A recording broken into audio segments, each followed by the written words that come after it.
The DNA test results slipped from my fingers and drifted to the kitchen floor like fallen leaves.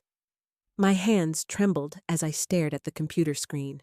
The words, 50% DNA match, full sibling, burning into my retinas with an intensity that made my vision blur.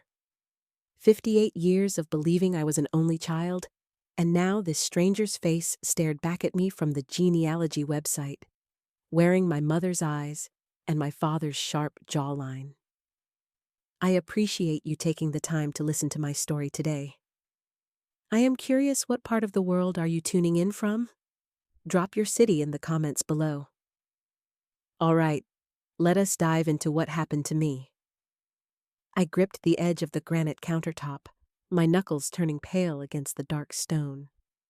The afternoon sun streamed through the window above the sink, illuminating the dust particles dancing in the air. But all I could focus on was the photograph on the screen. The woman looked to be about my age, maybe a year or two younger. Her hair was styled differently than mine, cut short and dyed a warm auburn, but the resemblance was undeniable. We shared the same broad nose, the same slight gap between our front teeth, the same arch in our eyebrows. My pulse hammered in my ears as I reached for my phone with shaking hands. The device nearly slipped through my sweat-dampened fingers twice before I managed to unlock it. I scrolled through my contacts until I found my cousin Denise's number. She was the oldest living relative I had left after my parents passed, the keeper of family stories and secrets. The phone rang 4 times before she answered. "Denise, I need you to come over right now." The words tumbled out before she could even say hello. I paced the length of my kitchen, my sneakers squeaking against the tile floor with each sharp turn. The refrigerator hummed its monotonous tune in the corner. Outside, a car alarm wailed in the distance, then fell silent. I picked up the printed DNA results from where they had fallen, smoothing out the creases with trembling fingers. The paper felt too ordinary, too mundane for something that was tearing apart everything I thought I knew about my family. 20 minutes crawled by like hours. I made coffee, then forgot about it and let it grow cold in the pot. I reorganized the mail on the counter 3 times. I watered the plants in the living room, even though I had watered them yesterday. Finally, I heard Denise's car pull into the driveway, the familiar rumble of her old Buick's engine followed by the slam of the car door. I yanked open the front door before she could knock. Denise stood on the porch, her gray hair pulled back in a neat bun, her reading glasses hanging from a chain around her neck. She took one look at my face, and her expression shifted from curiosity to concern. "What happened?" I grabbed her wrist and pulled her inside, pushing the door shut with my hip. I led her straight to the kitchen, where my laptop sat open on the counter, the stranger's face still displayed on the screen. Denise leaned forward, squinting at the monitor. I watched her carefully, searching for any sign of recognition, any flicker of knowledge in her eyes. Her mouth opened slightly, then closed. Her hand came up to touch the pearl necklace she always wore, fingers whirring at the smooth beads. "Do you know who this is?" I demanded, holding up the DNA results. Denise's face went pale. She sank into one of my kitchen chairs without being asked, her purse slipping from her shoulder and landing on the floor with a soft thud. Her silence told me everything I needed to know. My stomach twisted into a knot so tight I thought I might be sick. I pulled out the chair across from Denise and sat down hard, the legs scraping against the tile floor. My hands gripped the edge of the table, knuckles whitening. The kitchen clock ticked loudly above the refrigerator, marking each second of her silence. "Tell me," I said. Denise's fingers continued working the pearl necklace, sliding each bead along the string with mechanical precision. Her eyes stayed fixed on the laptop screen, studying that face that mirrored my own. When she finally spoke, Her voice came out thin and stretched, like old rubber about to snap. "Your mother made me promise?" I pushed away from the table and stood, pacing to the window above the sink. Outside, Mrs. Chen from next door was trimming her hedges, the electric shears buzzing in steady bursts. Normal life continuing while mine crumbled.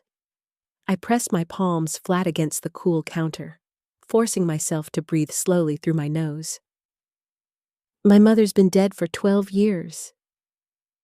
The words came out harsher than I intended. Behind me, I heard Denise shift in her chair, the creak of old wood under her weight. I turned to face her, crossing my arms tight across my chest. I had taken off her glasses and was cleaning them with the hem of her cardigan, buying time. "There was a complication during the birth," Denise said finally, her voice barely above a whisper. "You were both so small, too early. The doctors didn't think either of you would make it through the first night." My legs felt suddenly unsteady. I gripped the counter behind me for support. Denise set her glasses down on the table, her hands now folded in her lap, twisted together like rope. "Your parents could only afford to keep one baby in the NICU. The medical bills were astronomical. Your father had just lost his job at the factory. They were living in that tiny apartment on Riverside, the one with the leaking roof." I thought of the old photo albums stored in my closet upstairs, my mother's careful handwriting beneath each picture. Gloria's first bath. Gloria at 6 months. Gloria's first steps. Never any mention of another baby. Never any hint that I'd been anything but alone. "Which one of us did they keep?" Denise looked up at me then, her eyes red-rimmed and watery.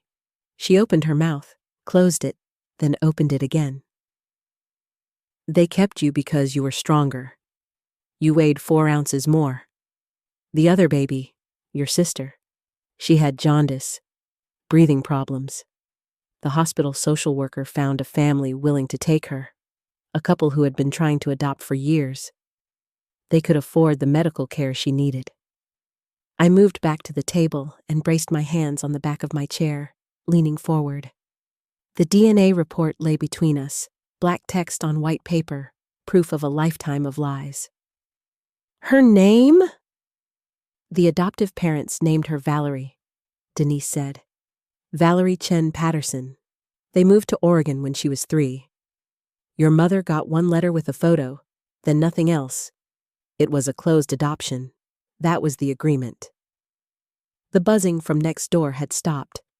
I glanced out the window and saw Mrs. Chen's hedges, now perfectly trimmed, and felt a hysterical laugh building in my throat. Chen.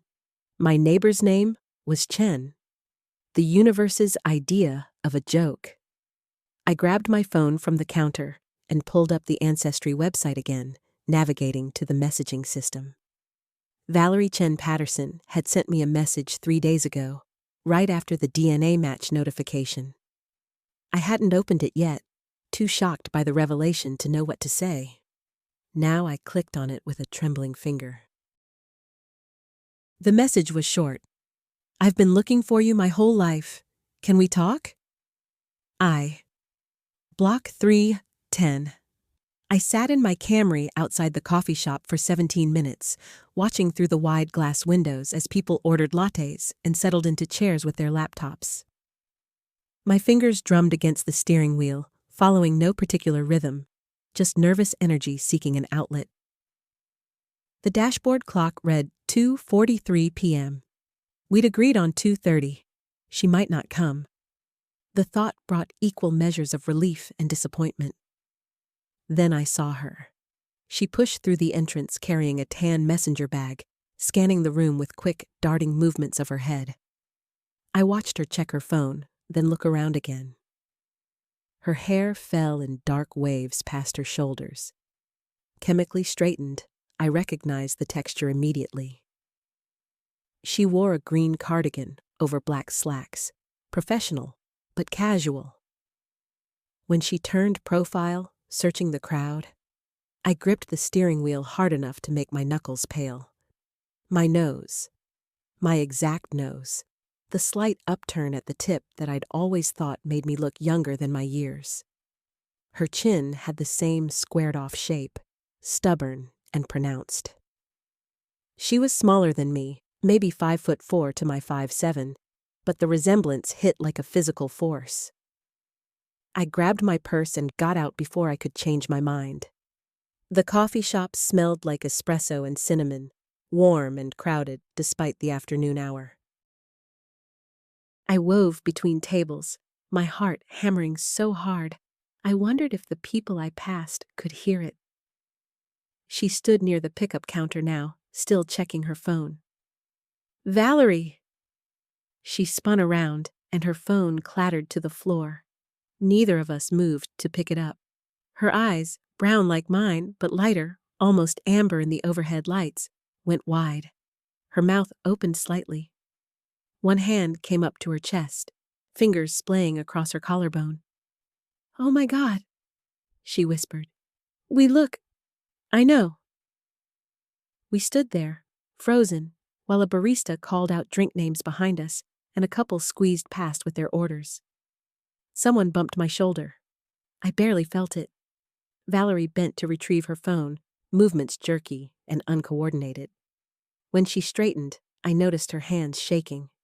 She clutched the phone like a lifeline, then gestured toward an empty table in the corner. I nodded and followed, weaving through the maze of chairs and customers. We sat across from each other. The table was small, round, barely 2 feet of scarred wood between us. I set my purse on the empty chair beside me and folded my hands in my lap to keep them still.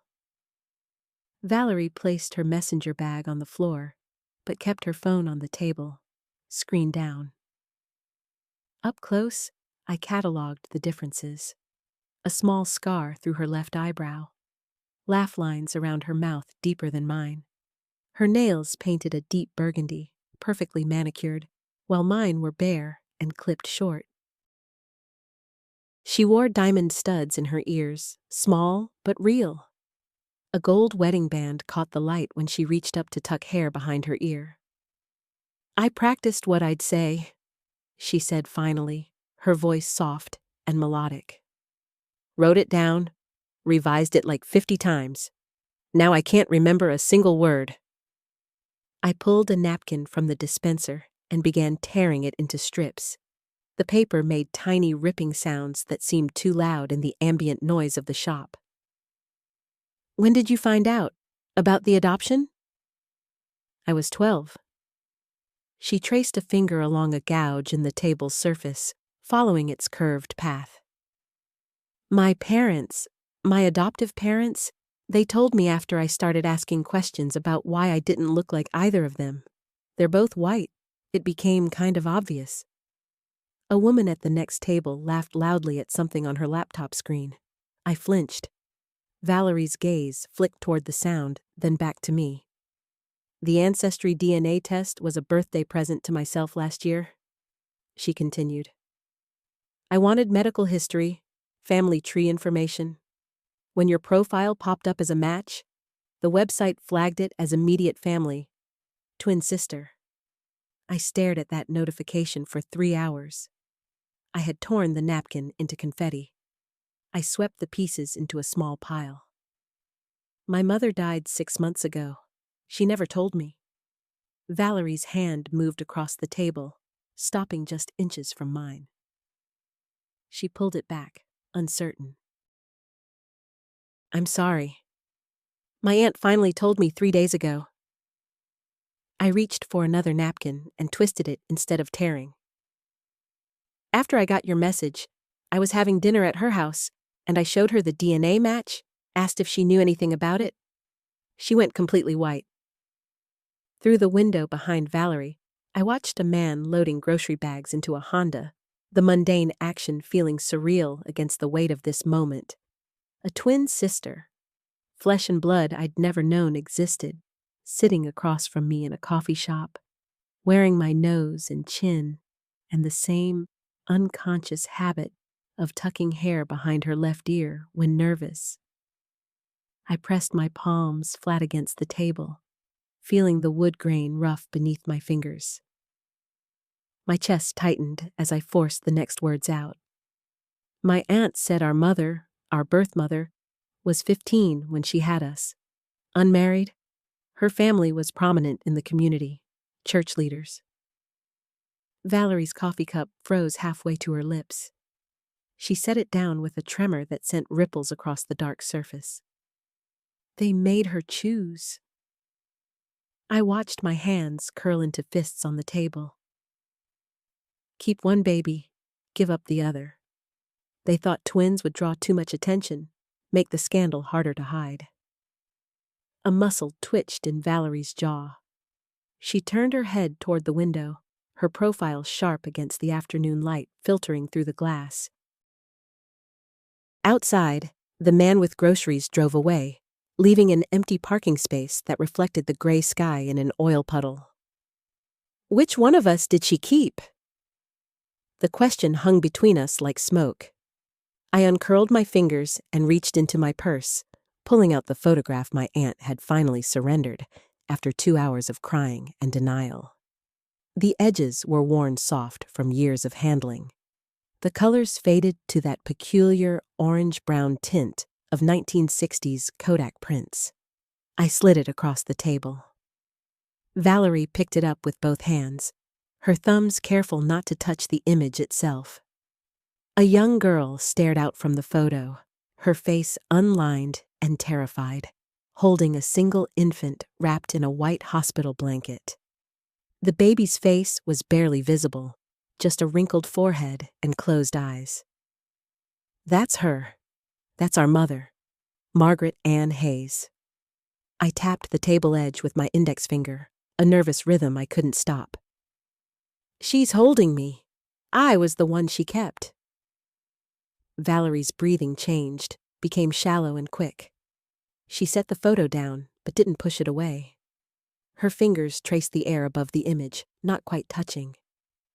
Where did I go? St. Catherine's Home for Children in Columbus.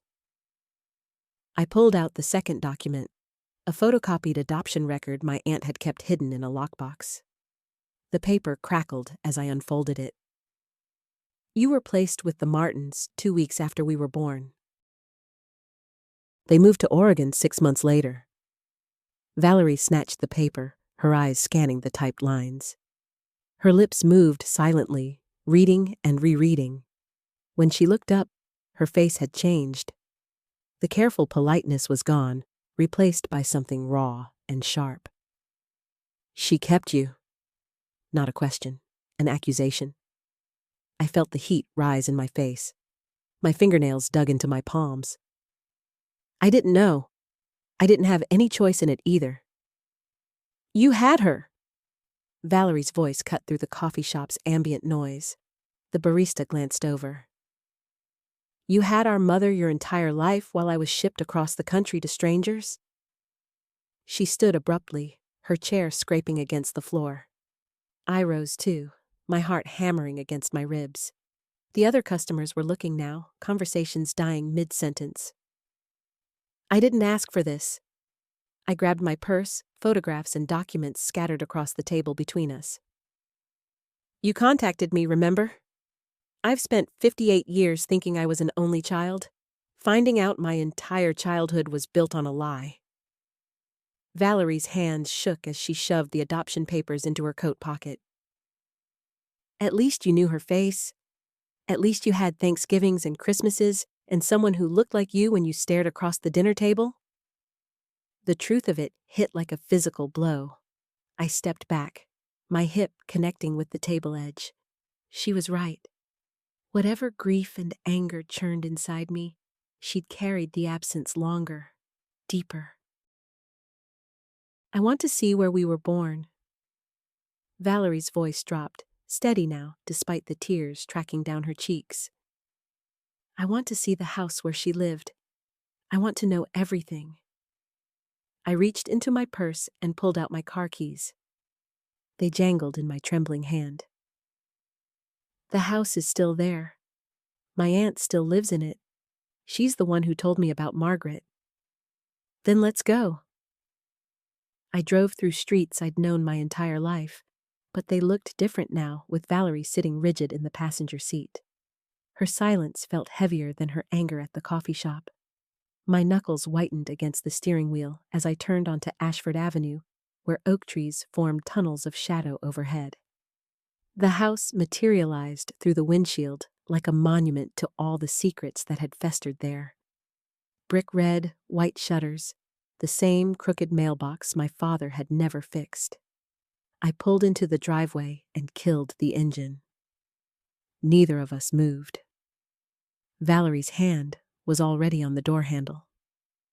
She stepped out before I could warn her about Aunt Margaret, about what we might find inside. I followed, my legs unsteady on the cracked concrete path leading to the front porch. The door opened before we reached it. Aunt Margaret stood framed in the doorway, smaller than I remembered, her gray hair wild around her face. My eyes moved from me to Valerie, then back again. Recognition flashed across her features, followed by something that looked like fear. You brought her here. Not a question. Margaret's voice sounded hollow. She deserved to see it. I climbed the porch steps, each one creaking beneath my weight. You told me the truth. Now she gets the same. Margaret's gaze fixed on Valerie. She reached out one trembling hand, fingers stretching toward my sister's face but not quite touching. Valerie jerked backward, her shoulder blades hitting the porch railing. Don't. Valerie's single word cut through the humid air between them. I pushed past Margaret into the house. The smell hit me immediately. Dust, old paper, something medicinal and stale. The living room looked frozen in time, photographs lining every surface. But where there had been pictures of me as a child last week, new frames now crowded the mantel. Duplicates of my baby photos, but not quite right. Different blankets, different backgrounds. My hands shook as I lifted one of the frames. An infant with my face stared back, but wearing a yellow dress I'd never seen. I turned to find Valerie standing behind me, her face drained of color. She kept them. Valerie's voice cracked. All these years she kept pictures of me. Margaret moved into the room like a ghost, her steps barely audible. Your mother kept them. After she died, I couldn't bring myself to put them away. I grabbed another frame, then another. Twin faces gazed out from identical moments separated by different clothes, different rooms. Birth certificates materialized in my hands as I rifled through the papers stacked on the coffee table, both dated the same day, different times. Mine said 2:17 a.m. Valerie's said 2:43 a.m. 26 minutes. The words tasted bitter. That's how far apart we were born. Valerie snatched the birth certificates from my hands. Her fingers traced the signatures, the hospital name, the proof of what had been stolen from both of us. She spun toward Margaret with such force the older woman stumbled backward. Why? Valerie advanced, closing the distance between them. Why would anyone separate twins? Margaret's back hit the wall beside the fireplace. Her hand clutched at the mantel for support. Your father. He said we couldn't afford 2 babies. The medical bills were already crushing us. I moved without thinking, positioning myself between them. My arm shot out, palm flat against Valerie's collarbone as she lunged forward. The impact sent vibrations up my arm. She was stronger than she looked. He sold me? Valerie's scream rattled the picture frames. He sold his own daughter? The adoption agency paid for everything. Margaret's words tumbled out faster now. Hospital bills, your mother's complications after the birth. He told her you died, told her there were complications. She believed him until her deathbed. The room spun. I pressed my free hand against the wall, steadying myself against the weight of it. My mother's face in her final days flashed through memory, the way she'd clutched my hand, whispered apologies I hadn't understood. She'd known. At the end, she'd known. Valerie tore away from my restraining hand. She swept her arm across the coffee table, sending papers and photographs flying. They scattered like snow across the hardwood floor. Her chest heaved with ragged breaths. "Where is he?" Valerie grabbed Margaret by the shoulders, shaking her. "Where's the man who did this?" I pulled Valerie back, wrapping both arms around her from behind.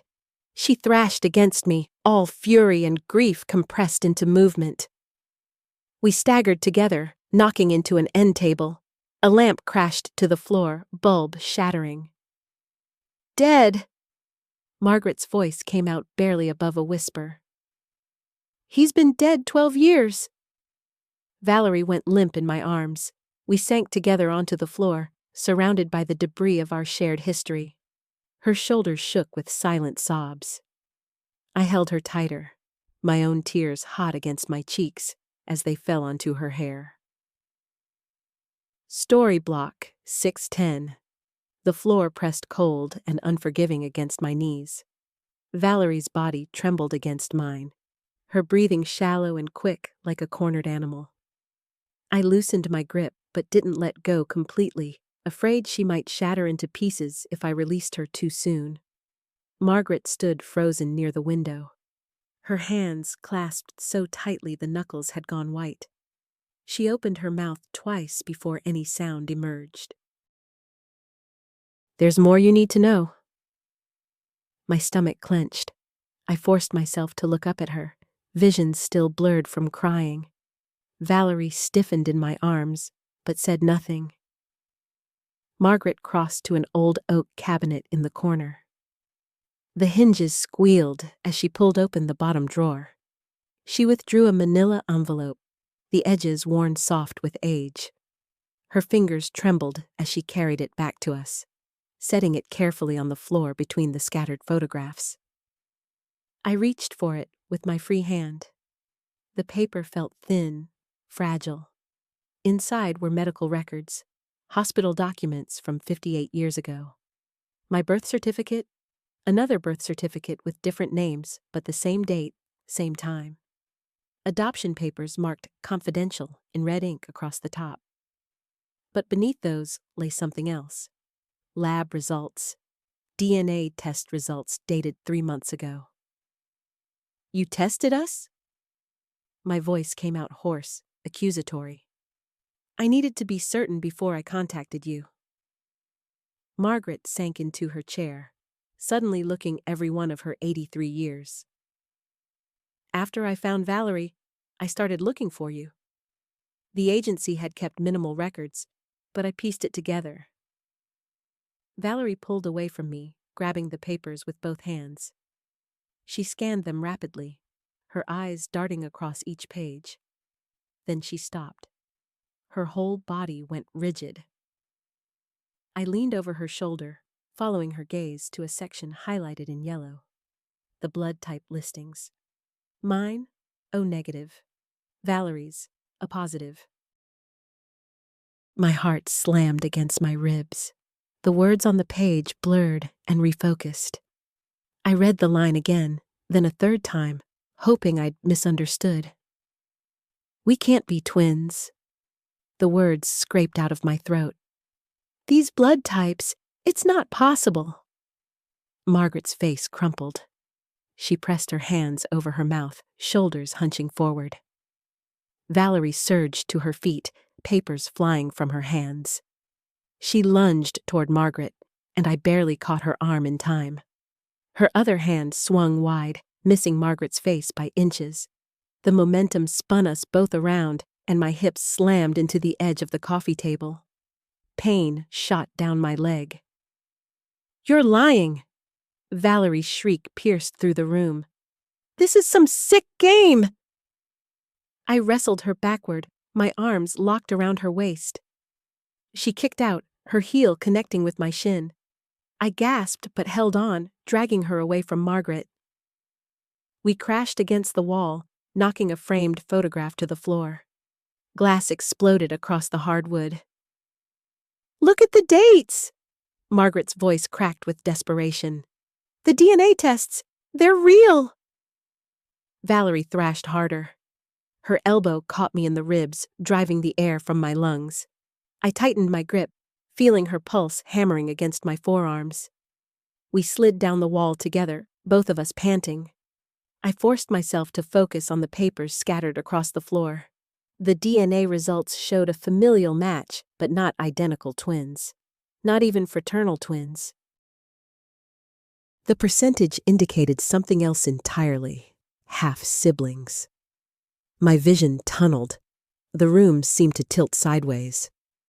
Half-siblings meant we shared only one parent, not two. Which parent? My voice sounded distant, detached from my body. Margaret's tears left dark streaks through her makeup. She pulled out another document from the envelope I'd dropped. This one looked newer, printed on modern paper. A death certificate. Your mother, our mother. She didn't die from childbirth complications. Margaret's words came slowly now, carefully measured. She lived another 6 months, long enough to get pregnant again.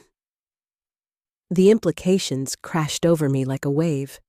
I felt Valerie go slack in my arms, heard her sharp intake of breath. "That's impossible," Valerie whispered. 6 months after giving birth? She was desperate. Margaret stood, moving to the window. Outside, rain had started to fall, drops striking the glass like accusations. Your father had sold one baby. She thought if she could get pregnant again, give him another child, he might. She didn't finish the sentence. Didn't need to. I released Valerie and pushed myself up on shaking legs. Each step toward the death certificate felt like wading through concrete. The name on the document matched the one on my original birth certificate. But the date.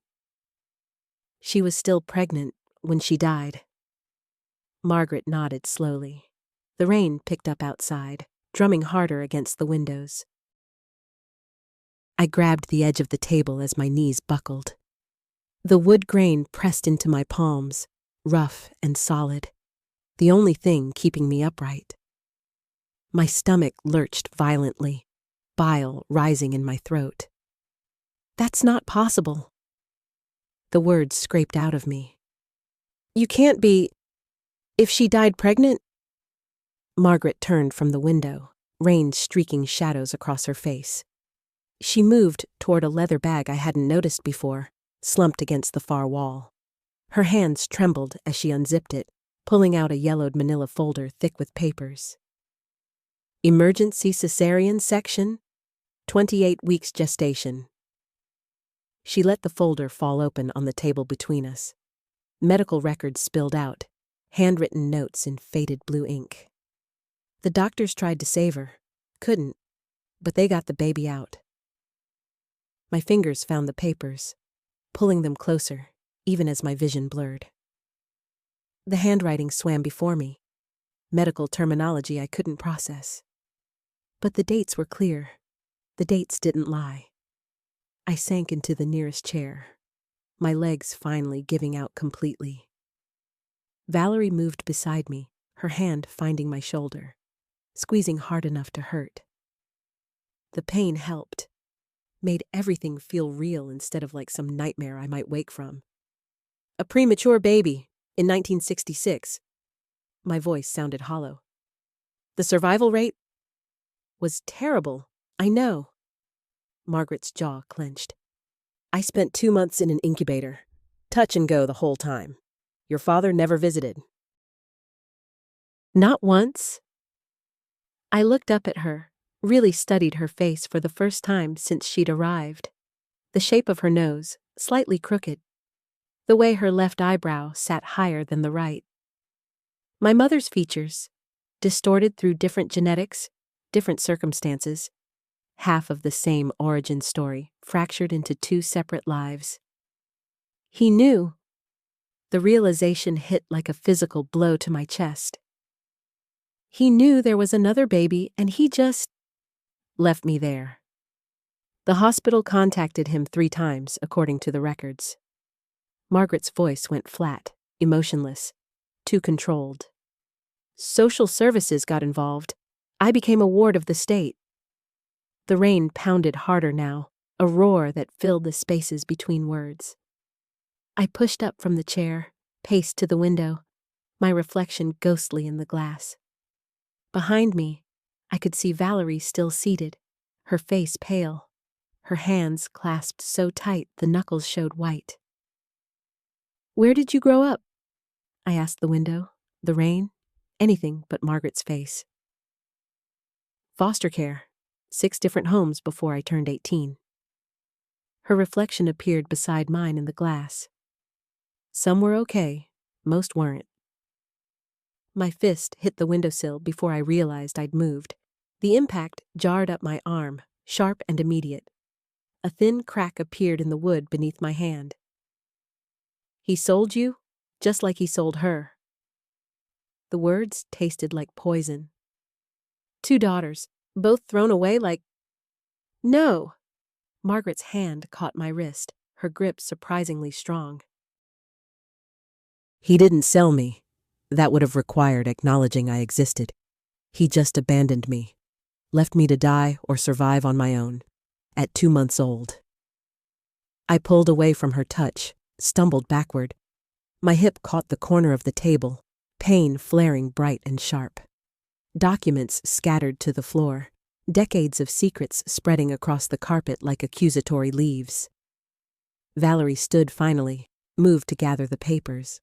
Her movements were mechanical, robotic. When she looked up at me, her eyes were wet, but her jaw was set hard. "Your parents knew." She held up another document, this one with my adoptive mother's signature at the bottom. "Teresa and Harold knew about Margaret. They knew the whole time." The room tilted again. I grabbed for the table, missed, went down hard on one knee. The carpet burned through my slacks.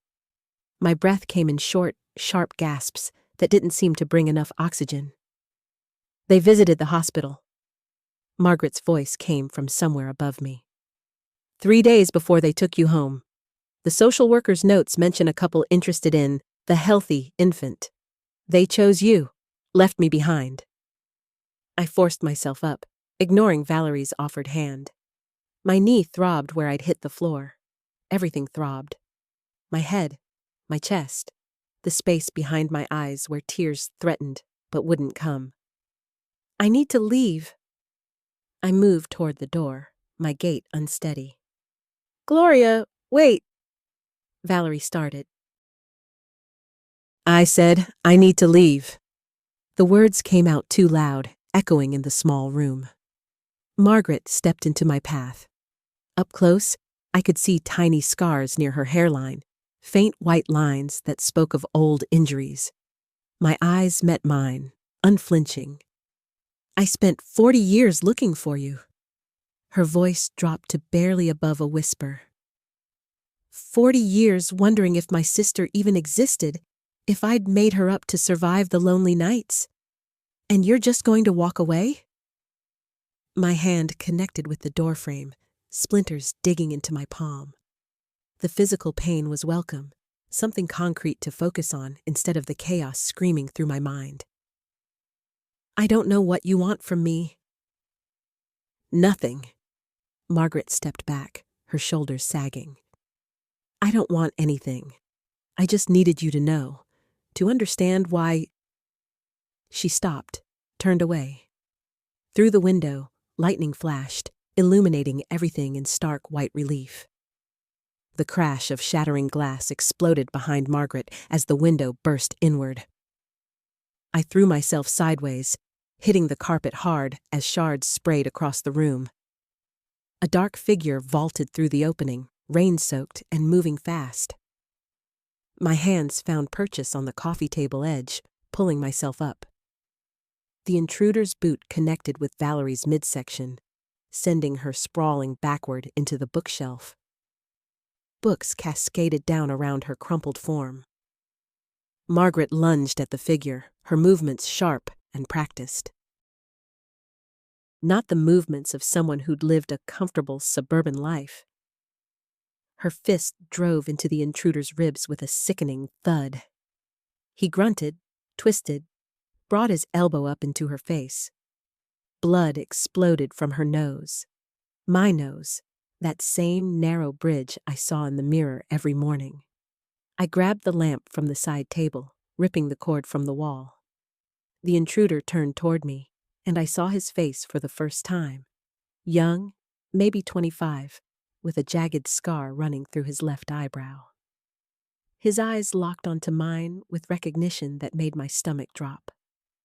"Wrong one," he muttered. Then his gaze shifted to Margaret.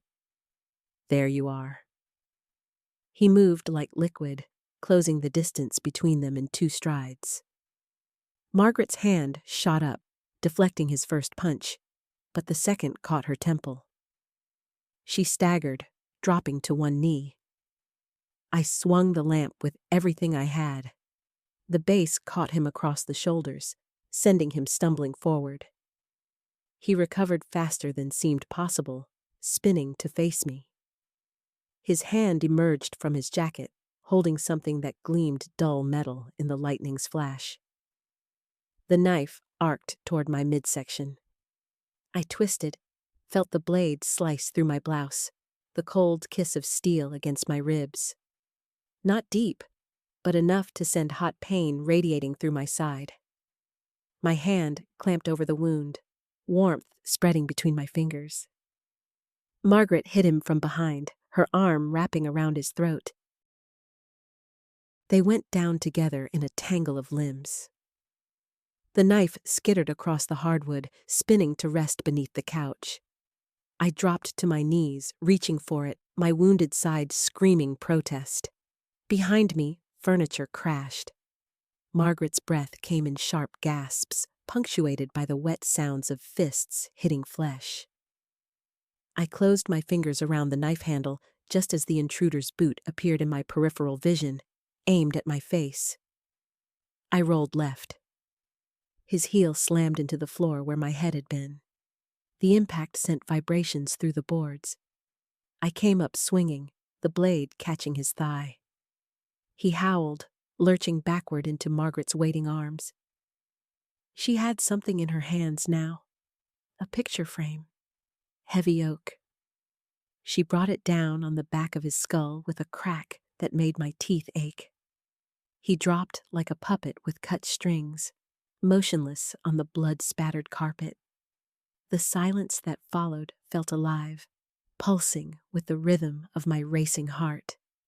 Rain drummed through the broken window, soaking the curtains, pooling on the floor.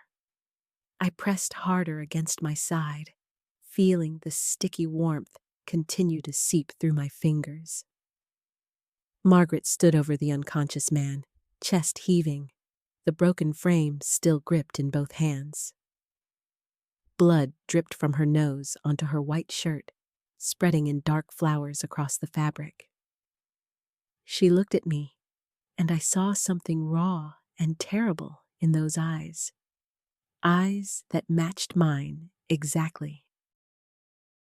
"He wasn't after you," she said, voice steady despite the blood and chaos. "He came for me." Valerie groaned from her position by the bookshelf, stirring among the scattered pages. I moved toward her on shaking legs, each step sending fresh waves of pain through my ribs. My hand came away from my side, crimson and glistening. Margaret pulled out her phone with blood-stained fingers, already dialing. "This is why I couldn't tell you the whole truth yet." She kicked the intruder's arm, ensuring he remained still. "The people I've been running from, they don't forgive. And now that they know about you, now that they've seen your face." She didn't finish, didn't need to. The implication hung in the air between us, heavy as the storm clouds outside. Story block 910. I knelt beside Valerie, pressing 2 fingers to her neck. Her pulse beat steady and strong beneath my touch. A purple bruise was already forming along her jaw where she'd hit the bookshelf. I brushed scattered photographs away from her face. Images of Margaret and me as children, separate lives we'd never shared. Sirens wailed in the distance, growing louder with each breath I took. The rain had slowed to a whisper against the windows, no longer hammering, but persistent, steady, washing the blood scent from the air, but not from my hands. I grabbed a throw pillow from the couch, placed it carefully beneath Valerie's head. Her eyelids fluttered but didn't open. Margaret moved through the room with practiced efficiency, checking the unconscious man's pockets. She pulled out a wallet, a phone with a cracked screen, and something small and silver that glinted in the dim light. A thumb drive. She held it up between 2 fingers, turned it slowly, examining it like it contained answers to questions I hadn't yet learned to ask. "Everything they have on me is on here," she said. "Bank accounts in Jakarta, aliases in Prague, 3 years of moving money for people who don't exist on paper." I pushed myself up from the floor, feeling the knife wound in my side protest with sharp insistence. The bleeding had slowed, but not stopped. My shirt clung to my ribs, heavy and wet. I pressed a clean section of fabric against the gash, applying pressure, watching Margaret pocket the thumb drive with movements that suggested she'd done this before. Hidden evidence, cleaned up after violence, disappeared into crowds. The sirens were close now, maybe 2 blocks away. Red and blue light began to pulse through the windows, painting the walls in alternating colors. Margaret looked toward the door, then back at me. Something shifted in her expression, a decision made, a path chosen. "You could run with me," she said. I shook my head once, firm. 40 years teaching high school English, building a life in this city, Sunday dinners with Valerie, book club meetings where we argued about Toni Morrison and Octavia Butler. I'd spent 58 years becoming Gloria Jefferson. I wouldn't unmake myself in a single night, no matter how much my reflection stared back at me from someone else's face. Margaret nodded as if she'd expected nothing different. She moved to the broken window, glass crunching beneath her shoes. The fire escape outside hung in darkness, metal rungs slick with rain. She paused with one leg through the window frame, turned back toward me.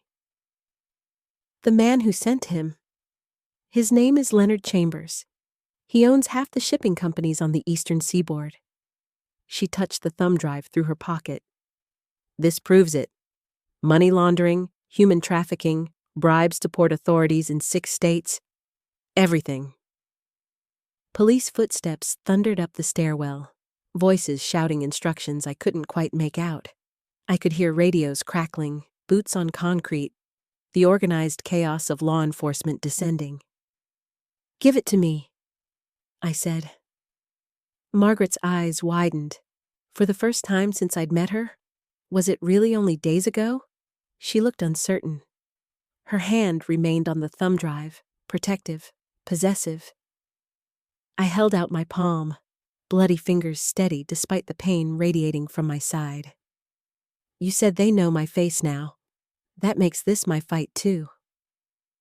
She extracted the thumb drive slowly, held it suspended between us. The sirens had stopped outside, replaced by car doors slamming, voices coordinating entry points. We had seconds, maybe less. "Leonard Chambers has judges in his pocket," Margaret said. "Senators, police captains. And I have 30 years of parent-teacher conferences under my belt." I closed my hand around the drive, felt its weight, solid and real. I know how to deal with powerful men who think rules don't apply to them. Something like pride flickered across Margaret's face, or maybe respect. She swung her other leg through the window, gripped the fire escape railing. Rain spotted her shoulders, darkened her hair. "There's a lawyer in Boston," she said. "Rebecca Chen. She's been building a case against Chambers for 2 years, waiting for evidence like this. Don't trust anyone else." Fists pounded on the apartment door. "Police! Open up!" Margaret descended the fire escape with surprising grace, her footsteps quick and light on the metal rungs. I watched her drop to the alley below, land in a crouch, then straighten and look back up at me one last time. The streetlight caught her face, my face, and I saw her mouth move, forming words I couldn't hear over the hammering on the door. Then she was gone, melting into the shadows between buildings, and I was alone with the unconscious attacker, and Valerie beginning to stir on the floor. I slipped the thumb drive into my pocket, pressed it deep against my thigh, and moved toward the door. My fingers left bloody prints on the lock as I turned it. The door burst inward, and 4 officers flooded the room with guns drawn and flashlights blazing. I raised both hands, wincing as the movement pulled at my wounded side, feeling the warm slide of fresh blood beneath my shirt. "I need an ambulance," I said, voice steadier than I felt. "And I need to speak with whoever's in charge. I have evidence in a federal case." Story block 1010. 6 months later, I stood in the kitchen of my new apartment in Portland, watching steam rise from my morning coffee. Sunlight streamed through windows I'd chosen specifically for their eastern exposure, warming the honey-colored hardwood floors I walked across barefoot each morning. The space smelled of fresh paint and the lavender candles my daughter had sent as a housewarming gift. My phone buzzed against the granite countertop. A text from Margaret. "Chambers sentenced today, 15 years, justice." I typed back with steady fingers, no longer surprised by the rush of connection I felt with this woman who shared my DNA, my face, my stubborn refusal to back down. We'd spent the last 6 months carefully building a relationship. Weekly video calls, monthly visits, thousands of text messages that chronicled the mundane details of lives that should have been intertwined from birth. The second text came through immediately. "Dinner next week? Bringing someone I want you to meet." I smiled, set the phone down, and moved to the living room where cardboard boxes still lined one wall. Most contained books I hadn't unpacked, but the smallest box held the contents of my parents' safe deposit box, the one I'd finally convinced myself to open. Inside were letters, dozens of them, written by our birth mother to the adoption agency. Each one pleading for information about her daughters, begging to know if we were together, if we were loved. The doorbell chimed. I checked the security camera, a habit I'd developed after everything that happened, and saw Valerie standing on the porch with a potted orchid cradled in her arms. She'd moved to Portland, too, taking a position at a local elementary school, claiming she needed a fresh start, but admitting over wine one night that she couldn't imagine not being near me after what we'd been through. I opened the door, and she thrust the orchid toward me with a grin. "For your collection," she said. "The guy at the nursery swears it's impossible to kill." "You said that about the last 3. We laughed, and she followed me inside, her shoes leaving wet prints from the morning rain. She'd cut her hair short, dyed it auburn, and the change suited her, made her look lighter somehow, unburdened. I placed the orchid on the windowsill next to 4 others in various states of health. My fingers brushed the glossy leaves, and I thought about growth, about things that bloomed despite difficult conditions. Rebecca Chen had called yesterday to thank me again for the evidence that brought down Chambers and exposed the entire corruption network. 3 more arrests were pending. The story had made national news, And for 2 weeks, I couldn't leave my old apartment without reporters shoving microphones in my face. That was when I'd decided to move, to start fresh in a city where no one recognized me on sight. Valerie moved to the kitchen, poured herself coffee from the pot I always kept full now, anticipating visitors in a way I never had before. She added cream, 2 sugars, stirred clockwise exactly 3 times. I'd memorized these details about her, filed them away in the mental folder of people who mattered. "Margaret texted," I said. "Chambers got 15 years. Valerie's hand stilled on the spoon. Her eyes met mine across the open floor plan, and I saw the same mixture of satisfaction and residual fear I felt. We'd both testified at the trial, spent days on the witness stand recounting that night in excruciating detail. The prosecutor had called us heroes. I'd called us survivors. "Good," she said finally. "That's good." I nodded, moved to the window, and looked out at the tree-lined street where children rode bikes and neighbors walked dogs. Normalcy, peace, things I'd taken for granted before learning I had a twin, before discovering my entire life was built on secrets and lies my parents had thought were protection. My side ached where the knife had caught me, a dull throb that surfaced when rain was coming or when I moved wrong. The scar was thick, raised, a permanent reminder that some truths came with a price. But standing in my sun-filled apartment with my best friend drinking coffee in the kitchen and my twin sister planning dinner dates and justice finally served, I decided the price had been worth paying. I'd spent 58 years living half a life, never knowing something fundamental was missing. Now I knew. Now I had Margaret's number programmed in my phone, her laugh recorded in my memory, her face, our face, no longer a shock when I saw it. Valerie came to stand beside me at the window, her shoulder brushing mine. "You okay?" she asked. "Yeah," I said, and meant it. "I really am." The morning stretched ahead, full of possibility and ordinary moments I'd learned not to waste. Tonight, I'd video call Margaret. Next week, we'd have dinner with her mysterious new person. And the week after that, I'd finally finish unpacking those boxes.